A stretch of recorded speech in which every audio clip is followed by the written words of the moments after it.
नमस्कार बंधुरा गोपाल भाड़ेर गल्प चैनेले आपनादेर आरो एकबार स्वागत। आमी प्रमिला चले एसेछि आपनादेर जोन्नो आज नतून एकटी गल्प निये।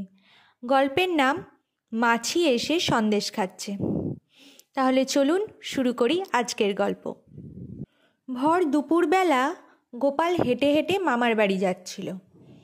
भीषण খিদে পেয়েছে, অথচ পকেটে কানাকড়িও নেই।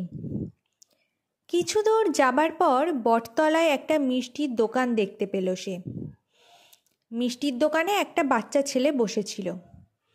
বাচ্চা ছেলেটিকে একা বসে থাকতে দেখে গোপালের মাথায় দুষ্টু বুদ্ধি এলো। দোকানে ঢুকে একটা সন্দেশের থালা টেনে নিল। তারপর বলা নেই কওয়া নেই গোপাল সন্দেশ খেতে লাগলো। বাচ্চা ছেলেটি গোপালের কাণ্ড কারখানা দেখে অবাক হয়ে বলল, এ কি করছো? তোমার নাম কি? দাঁড়াও, বাবাকে ডেকে আনছি। গোপাল সন্দেশ খেতে খেতে বলল, তোমার বাবা আমাকে চেনে, আমার নাম মাছি।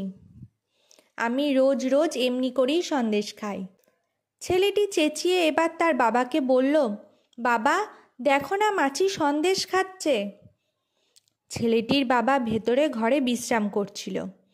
পাশ ফিরে শুয়ে শুয়ে বলল, মাছি তাড়িয়ে দে। গোপাল এবারে সন্দেশ খাওয়া শেষ করে দোকান ছেড়ে এগিয়ে চলল। ছেলেটি এবার চেঁচিয়ে তার বাবাকে বলল, বাবা মাছি সন্দেশ খেয়ে পয়সা না দিয়েই চলে যাচ্ছে। ঘুমের ঘোরে ছেলেটার বাবা এবারে বলল, মাছিরা পয়সা কোথায় পাবে যে দেবে? মাছি রোজ এমনি করেই সন্দেশ খায়, খেতে দে। তো বন্ধুরা, এই ছিল আজকে আমাদের গোপাল ভাঁড়ের একটি মজার গল্প, মাছি সন্দেশ খাচ্ছে।